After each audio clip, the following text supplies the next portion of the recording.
The way that this block will be organized is I'm just going to give you an overview of the project and what really motivated me to try to use k-meres to study a polyploid plant or to try to disentangle the subgenomes. And then I can just answer some questions, and then I have another small presentation for you with more the nitty-gritty of what is done. So basically how specifically we're using k-meres, because now I'm introducing the project, a bit of the rationale, and then I will go. So the project that I'm employed, it's at the Norwegian University for Science and Technology, and it's called Darwin Plants. And I will be talking about resolving the chromosomes and the ancient genomes, and we will be talking about this in a second. So the interest to you in the spirit of this workshop is giving you a feeling of motivation for, subgenome separation, what I did, what worked, and what didn't work. And so the story starts in the beautiful islands of the Galápagos, and I was going to say, yeah, I'm going to move to the Galápagos in November, so I just wanted to make everyone jealous for a second. And it starts with these plants, It starts with this plant, which is a radiation of about 15 species of plants that came to the Galápagos and they became trees. And it's what we call an adaptive radiation. But before I talk about Scalesia, why do we focus on island biota? And mostly, I like showing this slide to my students because, in islands, organisms come and they just become completely different. So you have the biggest arthropod in the world, which is the coconut crab. And it's just this blue monster here because it just ate some stuff that made it blue. And then some trees in Socotra, which I like showing, the elephant leg tree and the dragon blood tree. And species become very different from islands because of three reasons. The first one being there are a lot of empty ecological niches. So I like showing this image from the island of Hawaii. So this is the island of Hawaii, part of the archipelago. It's the biggest island. And you do see that in this reduced area, you have this, let's say, this break here. And on one side, you have rainforest, and on the other one, you have deserts. And this happens because, the wind comes from one side, and the rain gets, as the wind goes up the mountain, it just loses its capacity to retain water, so it starts raining. And then on the other side of the mountain, you have deserts. And so in this really compressed area, you have deserts really close to rainforests and really close to other type of environments. So you have a lot of habitats compressed on a small area.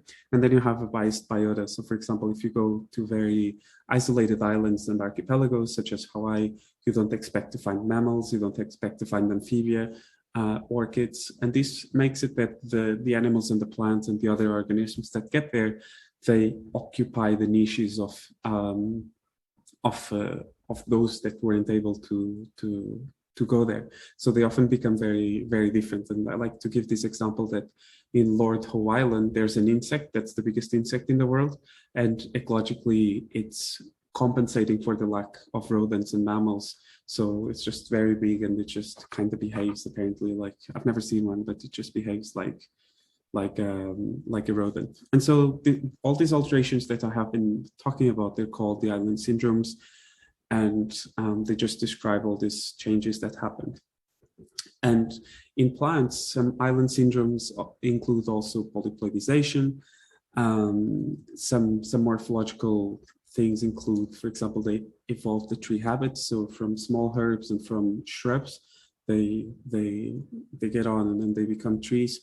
And then usually when you look at the radiation of island plants, you have a lot of leaf morphology changes. And again, there are several hypotheses that might explain this. On one end, it might just be, for example, to regulate aridity, because if you have different leaf morphologies, you're able to control for those, for exchanges of water easily or less easily. But then also because usually the herbivores in islands are birds, and birds, they hunt with their sense of vision, whereas mammals hunt with the sense of smell. So there's this hypothesis that there's an evolutionary arms race between closely related species to just look very different from each other. And there's also hybridization. So now that I gave you an overview introducing only the study system. This is the Scalesia radiation. It has 15 species, and it just colonized the Galapagos around 1 to 3 million years ago. In this paper from some collaborators suggests that, and just a photo of Mike, who's the PI and the person who fought hard for years to get this funding. And Scalesia has some of these ideas of like, there's the evolution of tree habit. So it just went, and this image is not very accurate because we know that it was a shrub. So it just went from a small shrub to being a tree. And then there are some leaf changes associated, and you do see the variation of leaf morphology well enclosed in this image. And usually, for example, the closely related species could be this one and this one. I'm not so present on this one, and for example, this one. So there's a lot of variation within closed averages, so short phylogenetic distances. And then one of the things we were suspecting, given the early literature, was that they were polyploids. So, and one idea behind this is that if you colonize an archipelago or some islands, you might benefit from the additional, Rowan touched on this yesterday, on the additional number of copies and the variation brought by having two sets of genomes instead of having a single one. And then it's an adaptive radiation, which is what makes me interested, but we will be focusing more on point number 3 now. So the question, if there's a question, is like, were these plants polyploid before colonizing the Galapagos, or became they polyploid only afterwards? And to do this, we did the chromosome resolved assembly. So when I joined the lab, they already had the assembly coming, and the assembly had high quality long reads from PacBio and scaffolding from Hi-C. Now you learned some of this yesterday. And then we have some iso-seq PacBio data to annotate the genome, which is just long reads transcriptome. PacBio has this iso-seq thing. And as with many plants, we had a lot of issues. Astraceae, they have 76% of the genome covered in repeats. So in 3 gigs, we're talking about 2.3 gigs just being transposable elements, repeats on top of each other. It's a tetraploid, and on the assembly, we did have the 34 chromosomes. We predicted 43,000 genes. There's a lot of variation. Usually, I think in animals, we have 20 to 30,000 genes. If your assembly is more fragmented, you might have more. But usually plants, they might vary a lot, even at shallow genetic differences, so closely related species. And we got an assembly of 3.2 gigs. And the assembly is a allopolyploid assembly. So basically, when we got the assembly, I was really happy to get a chromosome resolved assembly. And this is where the pain began, because a collaborator, he just said, wow, the first order of business is that it's to tease apart the subgenomes. And on an allopolyploid, so a polyploidization event is when 2 species come together and they merge, and they keep the same number of chromosomes that the 2 original species had. Of course, with time, you might expect some fusions and fissions, but basically the phylogeny would look something like this. And from now on, I'm going to refer to A and B as subgenome A and subgenome B, which were these, let's call, ancient species that occurred in time before the merging of Scalesia. And so the polyploidization event is when they come together, and the speciation event is when they get separate. And of course, from starting at the starting point, I had to deduce what's A and B. And I'm just showing you this image because in 15 minutes or so, I'm going to give you much more details, but basically we could find a nearly one-to-one correspondence in ultra-conserved elements. So for example, almost all ultra-conserved elements from what I had scaffold 116 were 116 had 39 ultra-conserved elements in common with number 10. And if you look, 116 has 116 only had in common with number 10, but number 10, there's some variation with having some in common with only 1 or 2 in common with others. So there has been things kind of moving around, but all in all, I could diagnose with a nearly one-to-one correspondence the pairs. The problem with getting pairs, and we will touch on this, is that, you know, I can have pairs of chromosomes, but I still don't know which one is from subgenome A and which one is from subgenome B, right? I know that they are what we call homolog chromosomes, which are chromosomes that have a same, like a common ancestor, so to say. And I have all these definitions in the next presentation. This is just kind of a project overview. But then I want to know which one from the pair, which homolog comes from A or from B. And so for this, I used k-mers. And this image of this k-mer is the Google go-to image that was on Camille's presentation on mine, and I saw someone else with it yesterday too. And so basically now you know what a k-mer is, and the idea behind separating the subgenomes was using k-mers to fish out fossil transposable elements. So you know that transposable elements are active in different time periods of the evolutionary history of organisms. And basically, if you have two subgenomes, they have accumulated during that point of time different transposable elements. And when they are together, they have transposable elements in common. Okay, this is overwhelming even for me to explain, so let's go.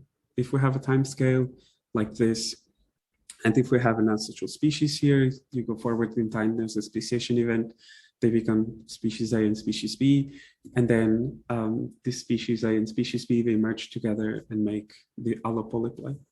What you expect is to have a set of transposable elements, which I will be referring to as blue here, that are still present as remnants in both subgenomes, and then you expect in the period of separation to have yellows and greens. So they were separate species, they accumulate different transposable elements on their genomes, and then they get back together, and there will be a stage here that I will be focusing afterwards, where then we will also be looking at these transposable elements. But at least we know that, you know, we have ancestral, we have the greens and the yellows, and then we will have the reds here, which will also be in common. And so the idea behind this was to use k-mers to actually tease apart the subgenomes, and I used 13, and a lot of you were asking, how do you make these decisions? But you have to go as you make it, because when I tried 25, given that they had diverged, that's at least how I interpret it, given that they had diverged so long ago, the 25 k-mers was already cracking down and not giving me, I was just looking at the chat, but oh, thank you, Samuel. And so the 13 k-mers was just because a matter of divergence. So, and I will be giving you the millions of years. And then in order for me to really get transposable elements, you know, transposable elements copy each other. So you'll have them on these repeated parts of the genome. That's why, you know, not all repeats are transposable elements and not all transposable elements are repeats. It's complicated, but basically I'm trying to get transposable elements that were active while they were separate. So I was saying, look, give me transposable elements that are at least 100 times represented on either on either chromosome on my genome, and then give me transposable elements that are either present on each member of the pair twice on the first one in comparison to the second one, or the opposite, so twice represented on the second one and first. Again, I'm going to cover this with a lot of cartoons in the middle in the next one. And then basically then just doing a hierarchical clustering, and we will be doing this not with the whole genome, but with a subset of 3 pairs, just literally separated cleanly members from each pair. But then, you know, like, of course, I was just going around in circles, and sometimes you do circular stuff without really understanding it. And I was like, how can I really trust subgenome estimation? And basically, I then went to repeat masker and repeat modeler. and it just classifies. And if you know, if you don't know anything about transposable elements, like I didn't know, is that you can use them like a taxonomic key. They have orders, infraorders, suborders, families, etc. And so repeat masker and repeat modeler, as you get your repeat annotation of your genome, it just classifies things onto families and etc. And then what I started finding is that in blue you have subgenome A, the excitation that we made, the greens and the yellows. In this case, I think it doesn't matter which one is A or B, but subgenome A had, you see, these transposable element families, at least 1,200 copies of a given transposable element family, and it was nearly absent from the other one. And the same with this one, with 600 copies, around 600 copies, the very least, of subgenome A, and then subgenome B. And I'm showing you three gypsies, but, and this is a really unfortunate name for a transposable element order, I think. But this is also present on LTRs or other transposable elements that you see that here a clear separation between them. I also did then some circus plots, and circus plots then, let's say it looked kind of fancy, but basically you do see between the pairs that it's kind of easy to see a lot of correspondence between some of them. I think you can kind of get the general view, but you also see, for example, number 21 here in orange kind of partitions itself onto two. Because yeah, with 10 million years, there are some poor estimations. And so this is what my collaborators, and this is an unpublished software, they call the chromosome stability plot, where you have subgenome A on top, subgenome B below, and then in the colors we just color the pairs. So you do see that, for example, this 16 is kind of going a bit all over the place, but then 15 really matches well with 13, and the software again is unpublished, so that's why I think they couldn't specify the pair orders that I asked them. But you do see that some chromosomes have been conserved in both subgenomes, whereas, for example, you see 24 is kind of a block here, but then there's a block going back to number 28. And then this is the same type of plot, but with the subgenome A on top, B below, and Helianthus, so the sunflower, which is a really closely related species, like 15 million years apart. That, you know, just shows that there's synteny on some chromosomes. So, for example, subgenome B is very close to, is synthenic, highly synthenic, so to say, with chromosome 11, but then you do see that 11 is kind of broken apart on 21, but also on 16 here. And you might wonder, I think this is just an artifact from the visualization, and this is just like in one assembly, maybe the chromosome is on one direction, and on the other assembly, the chromosome is on the other direction. So that's happening on this one and on this one here. But even so, it allows us to, for example, on this one, it already comes across as like some sort of inversion that is happening here. You do see another inversion here. And this is kind of cool because, you know, cases where both are inverted, subgenome A and subgenome B are inverted in comparison to Helianthus, I know that it has to have happened before the divergence of the subgenomes in the ancestral species, but the inversion that's only present in either of the subgenomes, it happened after the separation. So it really allows us to then try to track some of these things throughout time.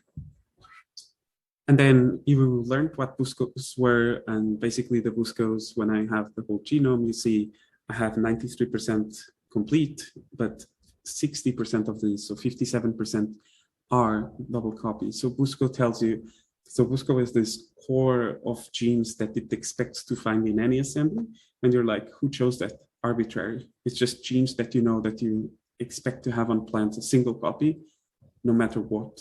And so if you don't find a particular BUSCO, it might be, or if it's duplicated, maybe there was someone yesterday talking about duplications, maybe it's evolving with duplication, neo-functionalization, sub-functionalization, etc. But you don't expect that on BUSCOs because usually they are highly conserved genes for that particular group, and they were curated by someone who deserves a hug because it's really it's a really good benchmarking thing. Anyway, I don't want to go all around, but basically, and I'm already like going in multiple directions, but basically we have 60% of these 400 guys are duplicated on the whole genome, but when I run it on the two subgenomes separately, you see both subgenomes have 82% completions, and then single copy is 77 for both.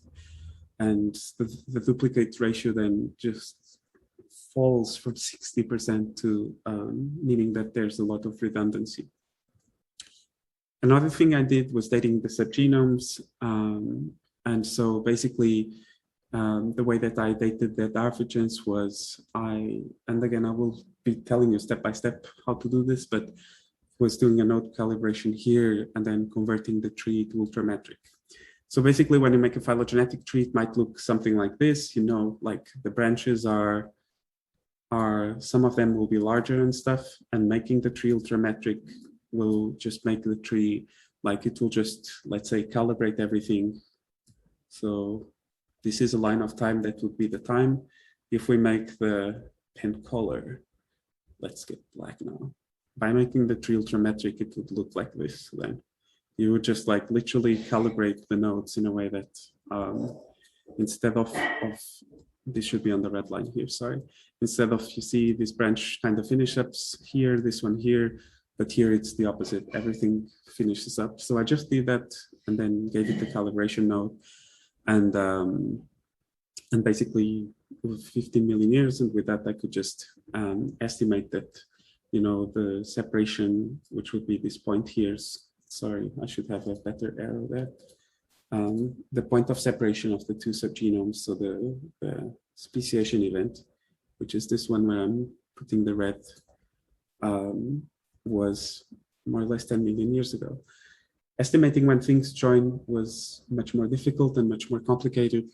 But for that, then we also resort to transposable elements. And now we look at these that are in the last class. So basically now the assumptions would be that I want transposable elements that are equally represented on both subgenomes and that have been active recently. And the way that I did this was, you know, I used LTRs. LTRs, it's a group of transposable elements that's very common in this group of plants at least. So I think like from the 76%, I think like 50% of the genome is only LTRs. They are fast evolving, and they are, I can guarantee that they are on a closely related species. I basically cleaned the alignments, trimmed their length, made sure that I was selecting monophyletic blocks of the LTRs. So in here, this would be the Helianthus LTRs, and this would be the Scalesia LTRs. Because if they are paraphyletic, it means that, you know, before Scalesia and Helianthus diverged, so 15 million years ago, there were transposable elements active. And I don't want those, because those I expect them to be paraphyletic. But I only get monophyletic transposable elements if they are active separately, while they are separate species. And then this is from the Miscanthus paper that I will be talking about on the second part of the talk. And basically then what you do is you see these tips that are black. Basically they are from the outgroup, which in Scalesia would be Helianthus. And then this kind of looks purplish, but it's not, it's blue and red, because one subgenome would be blue, the other one would be red.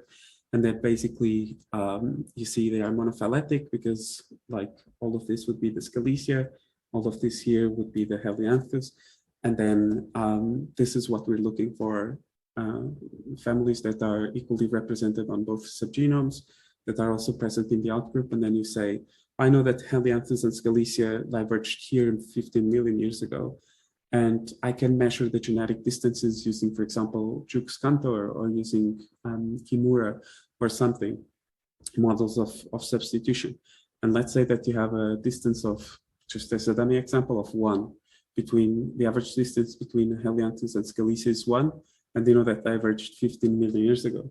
Then you calculate the average distance between reds and blues here between each other, and it's 0.5. So then you make a 3 rules. If 15 equals to 1, then 0.5 equals to x, in this case 7.5 million years ago.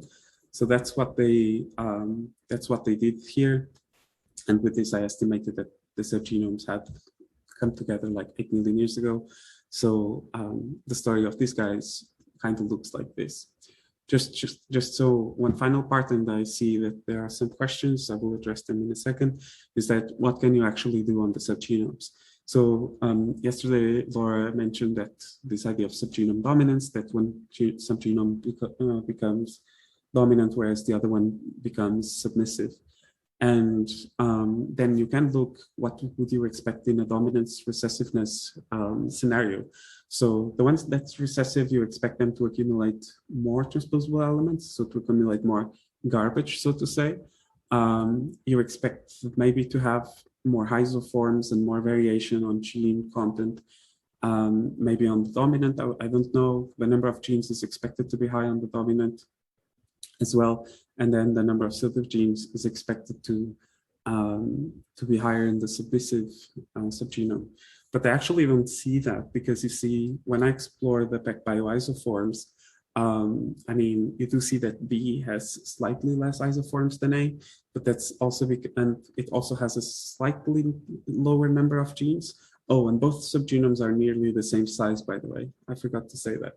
But and so basically we have this small variation. You would say, okay, A kind of looks dominant, but A also accumulates more pseudogenes for some reason, and A also has a bit more T content. So I'm not really seeing a lot of subgenome dominance, and I think the Buscos only say that.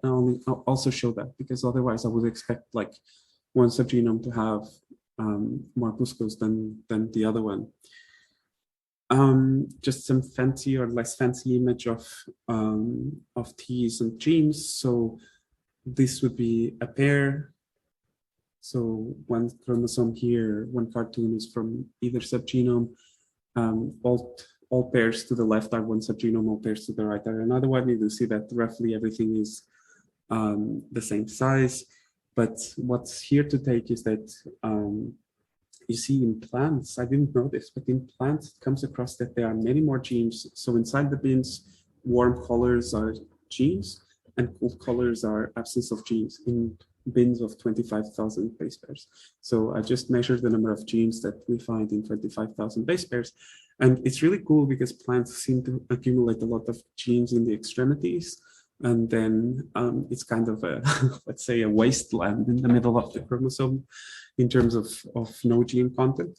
But a cool thing that my collaborator noticed is that you see the green that just next to everything. That's the T length in that block of 25,000 base pairs, meaning that you know, usually in plants you expect a V. So if this is the chromosome, the T accumulation would be expected to be something like this, and there are many papers showing this, with a lot of T's accumulating on the extremities and a low T content in the middle. But Scalesia, and this, I checked this on the Alianthus paper as well, they seem to have this particular pattern to plants that they don't, to flowering plants and gymnosperms. I think bryophytes already have this plant of like even transposable element content along the genome. This is part of a, the slide stopped. This is part of a project where I'm asking questions about the island syndromes. And just to give you like an overview of the whole thing in the last slide, I have 2 more slides, is that we find 1,000 genes under selection on the genome, so only using this genome. And they're really cool because, you know, they just filled my expectations, and maybe it's a bit circular, but they did fill my expectations of how you would expect the genome like this to look, because I find tons of genes of osmotic and salt stress, and these plants are known to live in arid conditions, in really salty areas on the littoral and stuff. It has life stage transition, which is, you know, like I found this gene that if you knock it on Arabidopsis, so I find genes under selection, and then I went to the Arabidopsis literature. I hated every second of it, but I went to the Arabidopsis literature to and I read like 500 papers of Arabidopsis, so should be. And the thing is that the Arabidopsis papers were showing like this pattern of like I found this gene under selection that if you mutate it on Arabidopsis, you start having vegetative traits in the embryo and embryonic traits on embryo, which would be like the same as a human, I don't know, a baby growing a beard or or us growing teeth, something. So you just start transitioning like different parts of the growth of the plant to different places, which could be associated with, if you transition from a small shrub to a big tree, maybe there are some things. A lot of genes were associated with delaying of flowering. And then I learned in plants that, I'm not a plant biologist, I'm just a genomicist. In plants, usually there's a trade-off between growing or flowering. You either have sex and reproduce or you grow. And so a lot of the genes that I saw when you knock them out on Arabidopsis, it just makes Arabidopsis grow. So there was even this gene that they grew Arabidopsis in the International Space Station to 55% bigger, and that gene was under selection on my plants. So I think that's a very nice cherry on top of the cake type of thing. And a lot of leaf genes as well. Leaf genes. So if you are familiar with the concept of magic trait, or not magic trait, but key trait. So basically in adaptive variations, you have usually a trait that allows the organisms to cope with the environmental conditions. And we think it's the leaf here. We also see a lot of significantly expanded gene families, which is something you can do when you have, like a genome. You can just compare it to other genomes and see, I find significantly expanded families or significantly contracted families.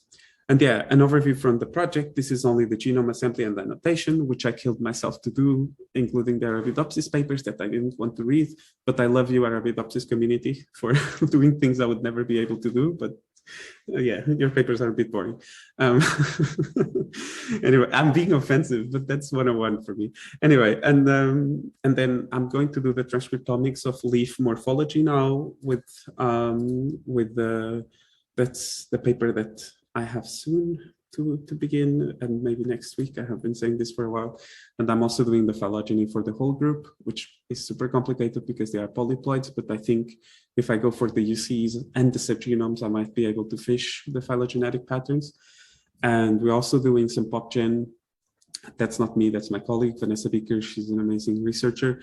And Vanessa, she joined us as a postdoc, and she will do like signatures of selection, but like with 400 plant individuals from the 15 species, with this in mind, like the leaf variation in mind, to try to really, compare outliers and stuff.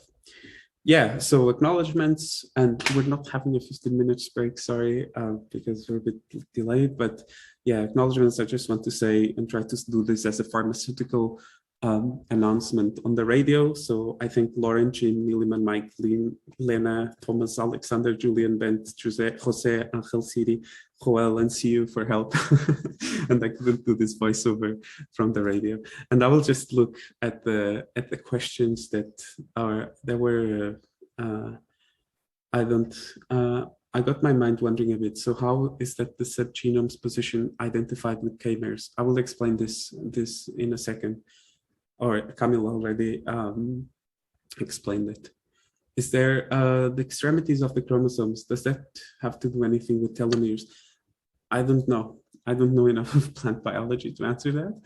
And I also don't know what does that mean, because telomeres are repeats, right? But apparently there are telomeres and then the genes just come next to it. And apparently it's just a common theme to having plants.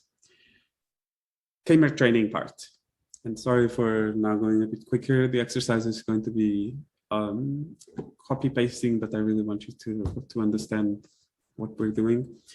And so what you will be doing is subgenome separation, the rational and the context. So basically, the genome is going, the idea behind this presentation, part 2, is just, you have a chromosome resolved and you go from an assembly file to being able to dissect A and B between them. There are 3 parts of it, and I'm only going to focus on the K-MERS part of it, which is step number 2. But I'm going to give you the whole overview and an idea of how to get to this. And again, this is complicated. It took me like 3 or 4 months to figure this out, how to do it. And I don't mind giving you the code and collaborating if you have ideas or if you need a pair of help with this. So I had a meeting with a collaborator who happens to be Lauren Reisenberg, and he was like, this is very exciting, and I'm very excited, but the first order of business is to separate the subgenomes. And I was pretty excited. I was like, wow, this guy's telling me this is really exciting. And,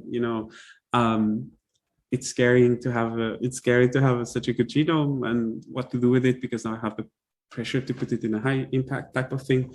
So I was excited but scared, and then I started doing what you do, which is Googling how do I separate subgenomes on the assembly.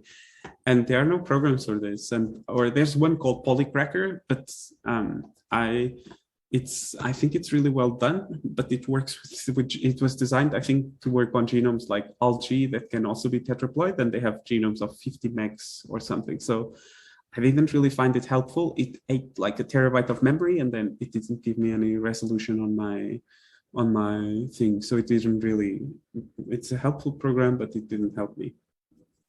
And so there are really a lot of ways, and this was my first finding of separating subgenomes, just that usually people have two things. They have an a priori hypothesis of the species that lives in the wild. So for example, for maize, that there's the theosynth that lives out in the wild, meaning that you have like this, you have like something to compare it to and say, one of the subgenomes is this species and the other subgenome. So, like, it's like the species has its own genome, but we know that it came from the theosynth, and the other subgenome comes from somewhere else.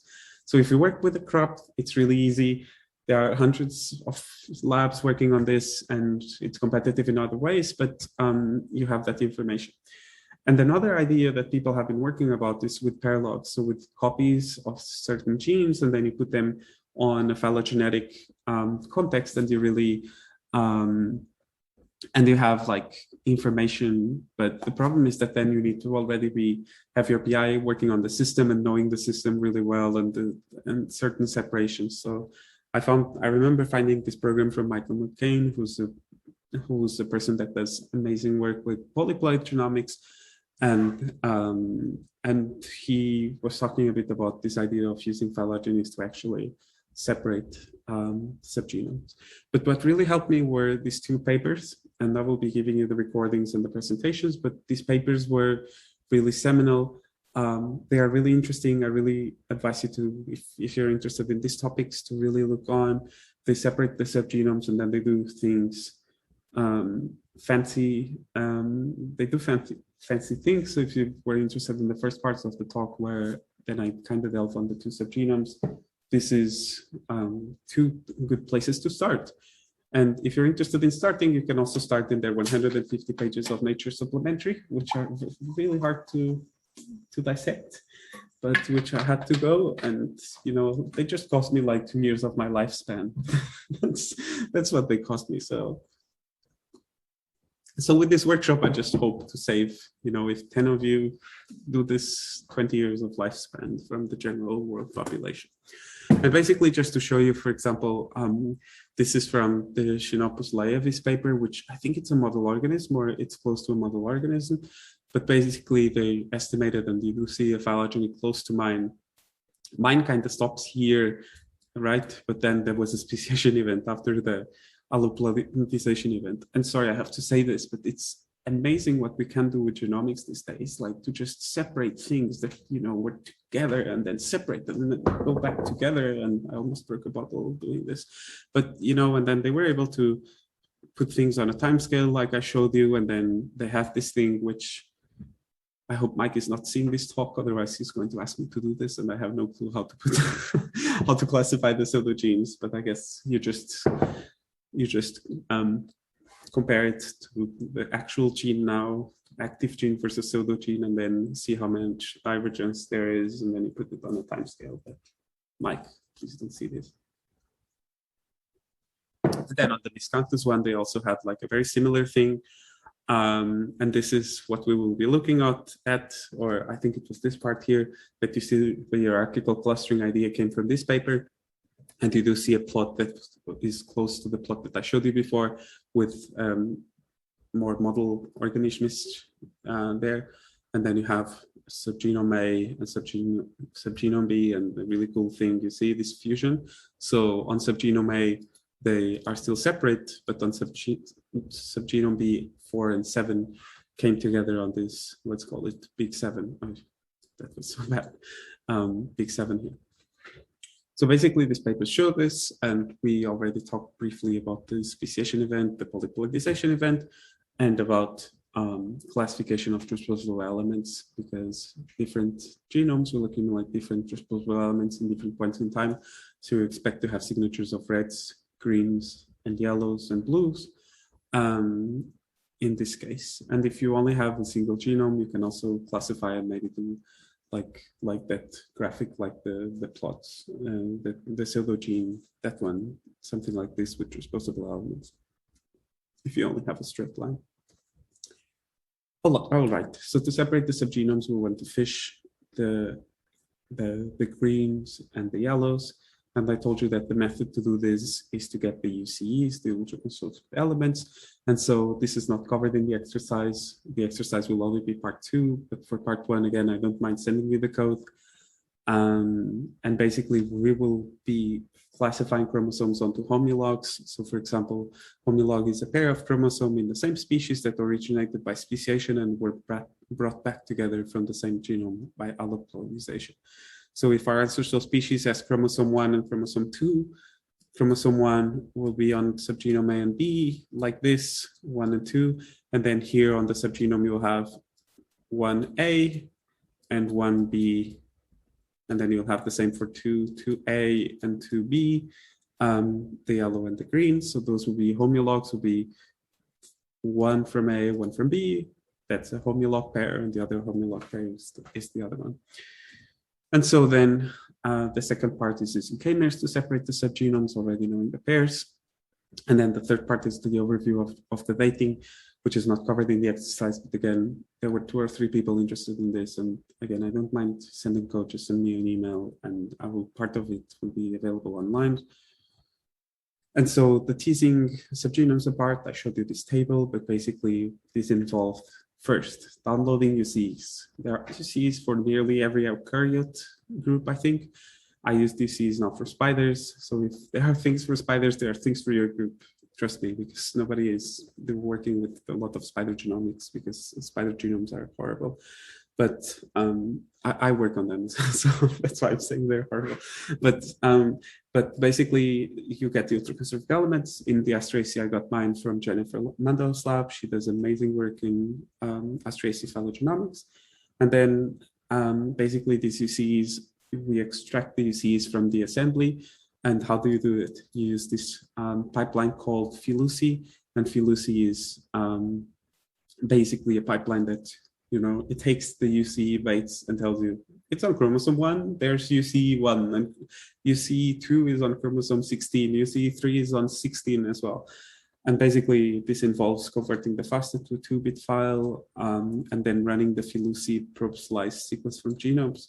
And here I only modified line 132. This is how painful it was. I still remember the line that I modified to give me double copy UCEs as opposed to single copy, which is the purpose of the pipeline, is for phylogenomics. So, and phylogenomicists want clean orthologs with no paralogs, but I want the paralogs here.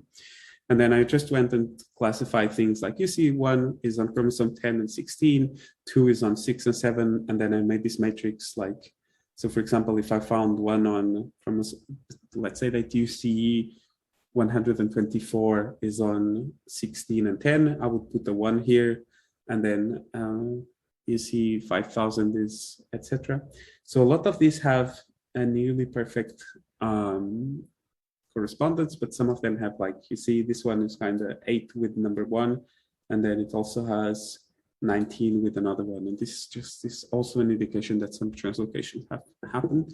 But I have a nearly perfect correspondence in like 15 pairs, and then the other 2 pairs were a bit, I had to, it was by exclusion, like it has to be these 2 because they have more in common with each other. That's part 1. But then there's this problem that I was mentioning about, which is 12 from subgenome A or from B, and then it's member of the pair number 25 from A or B. So basically it's like it's like this. We have a pair which is 12 and 25, assuming that the green here, and we have been talking about greens and yellows. The greens is the blue is number 12, and then yellow is number 25. Is then 0, 1 the green, 16 the yellow, or 16 the green and 1 the yellow. So basically the colors just shift on the ones below.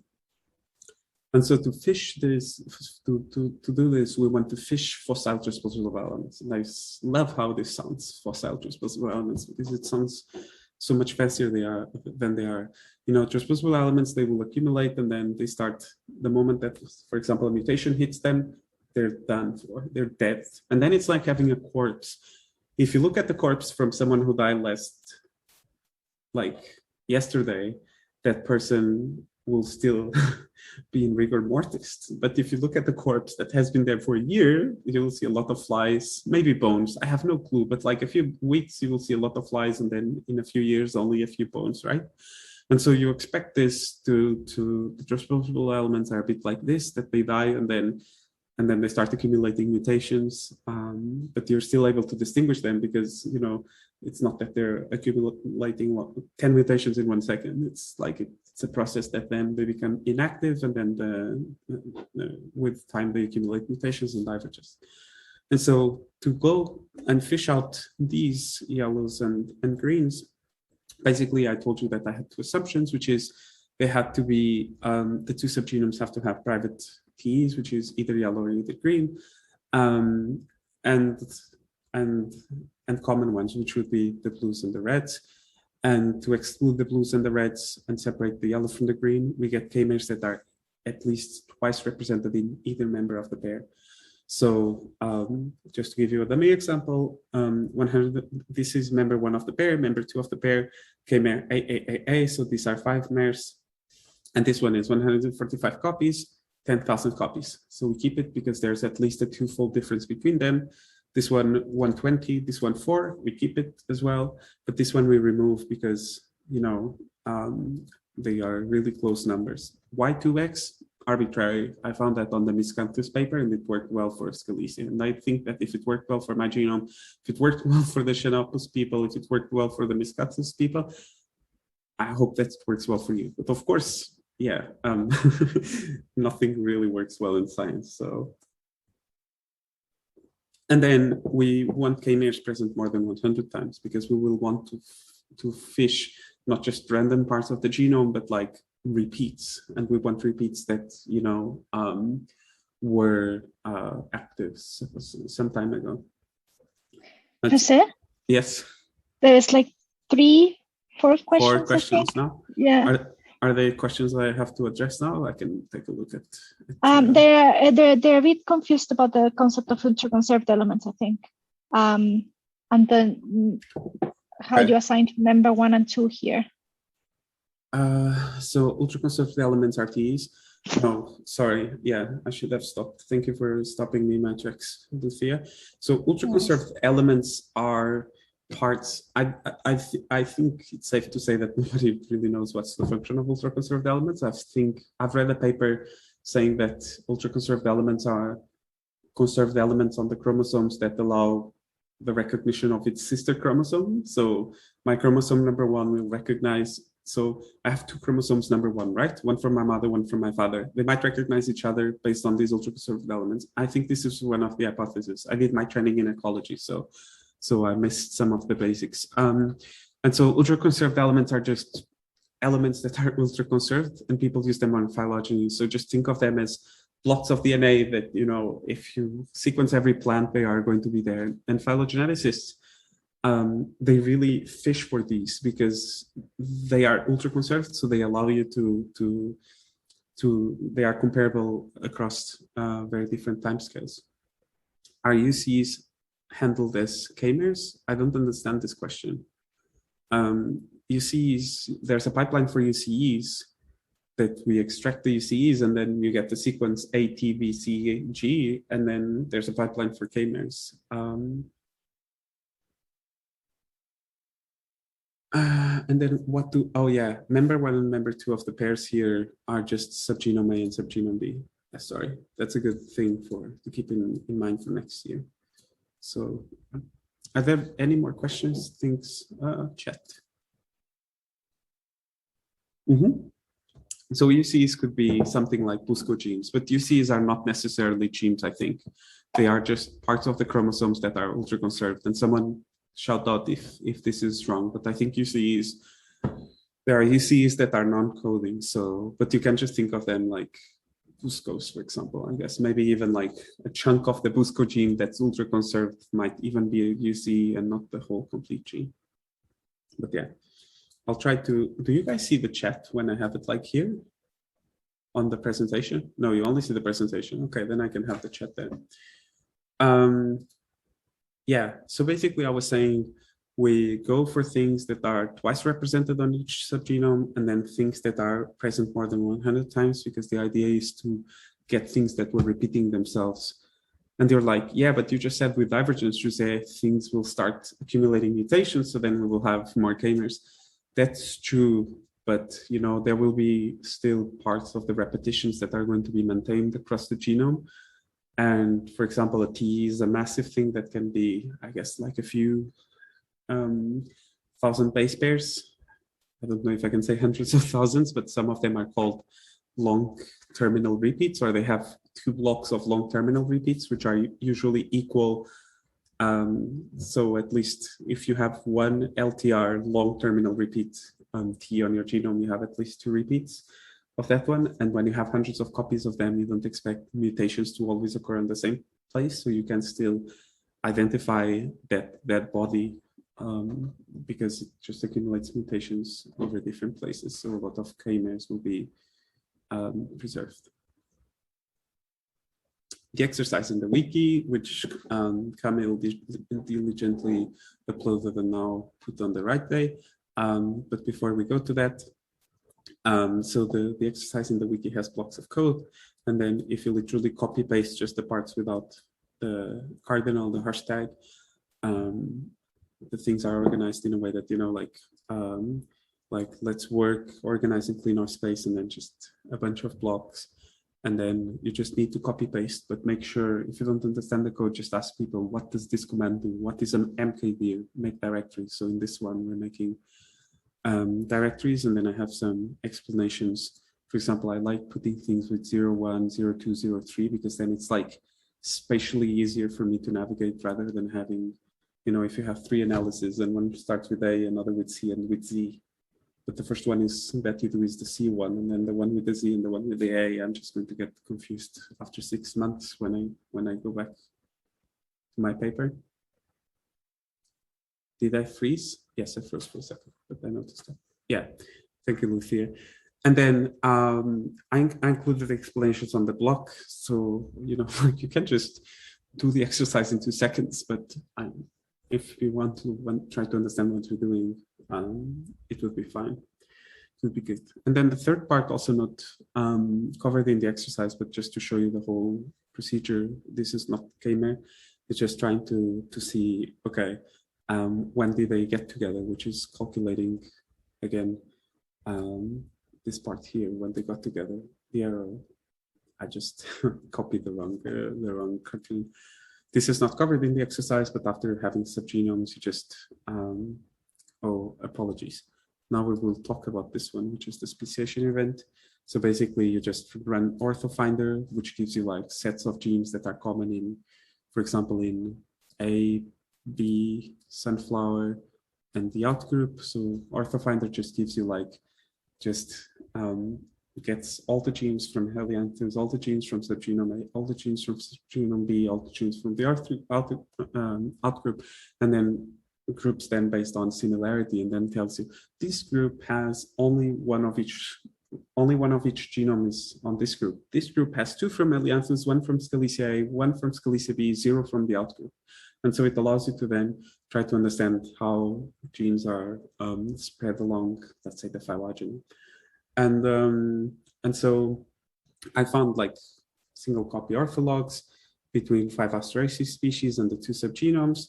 And then I went to this website called timetree.org, and then I converted the tree to ultrametric, which was that thing that I explained to you with the branch lengths of making and all the branch lengths finish on the same thing. So in this case here was transforming a tree that looked like this to a tree where we put like a threshold, and then we correct.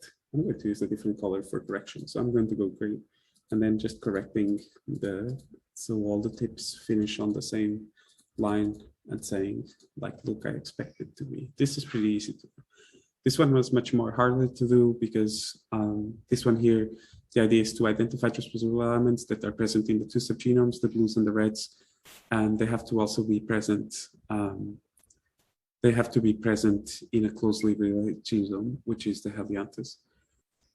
The question was, you did not use a prior for mutation rate, looks like. No, not really, because the thing is that, for example, for this dating event, so for the first dating event, I just took it a bit, this is a bit quick and dirty to do, with just the tree and making ultrametric. Otherwise, I would be doing a beast analysis and all of this. And I just didn't want to do it because I thought this would be also a good way to do it. But it's very quick and dirty, that I will admit. And for the second one, given that then we will be analyzing only particular subgroups of transposable elements, I don't expect a very big variation in mutation rates, although that, of course, it will exist a bit, but I don't account for that. And so then for the dating, it's just separating the blues and the reds, and we're interested in the reds, and then getting the genetic distances between Helianthus and the two subgenomes.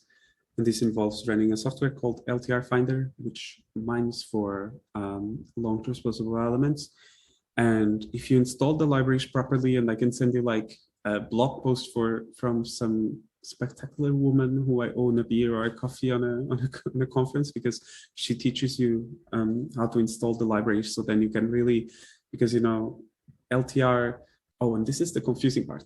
The long transposable element is the repetition part of the transposable element called LTR. So LTR is the repeat in the LTR transposable elements. Was that simple? No, it took me a week to understand. Basically that's what it is. So long terminal repeat transposable elements have long transposable repeats. Sorry, I'm getting tired of talking, and it's the last slides now. But basically, LTRs are called LTRs because they have LTRs inside. Basically, that's it. So you run a LTR Finder to distinguish it. Yeah, LTR transposable elements have LTRs. Thank you, Hannes.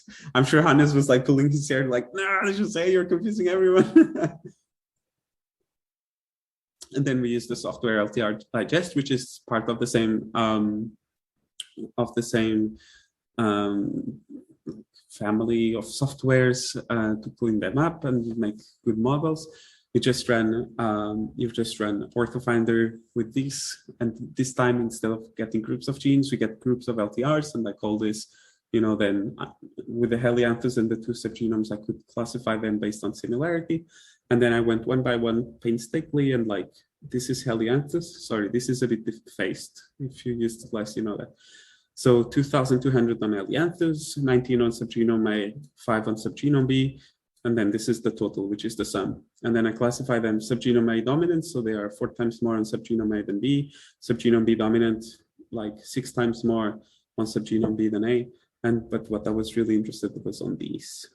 Present in Helianthus, present in Helianthus 39, 24 on subgenome A, 20 on subgenome B. Because you remember the assumption with the red T's is that they have to be more or less equally represented on both subgenomes. And then I just clean the alignments, do G blocks and stuff like this. If you do phylogenetics, you know, this is just cleaning up messy alignments, and do trees on selected ortho groups. And then I chose those trees, and I should have the image here again, but from the previous presentation, I showed you those trees that are monophyletic between LTRs in Helianthus and LTRs on either subgenome. So I just make a tree like this, and you remember that the black would be the Helianthus, and then the blues and the reds would be the subgenomes. And then I do the distance matrix of divergences, calculating the average difference between Helianthus and Scalesia, and then Scalesia A and Scalesia B. And then I know that if this guy is diverged 15 million years ago, this diverged X, and then I just make the 3 rules, which is this equals to 15 million years ago, and therefore this one equals to X, and the 3 rule. And so this is overwhelming for you as it is for me, because it's not an easy topic at all. And if you want to do this for your work, just feel free to contact me. The materials will be hosted online, because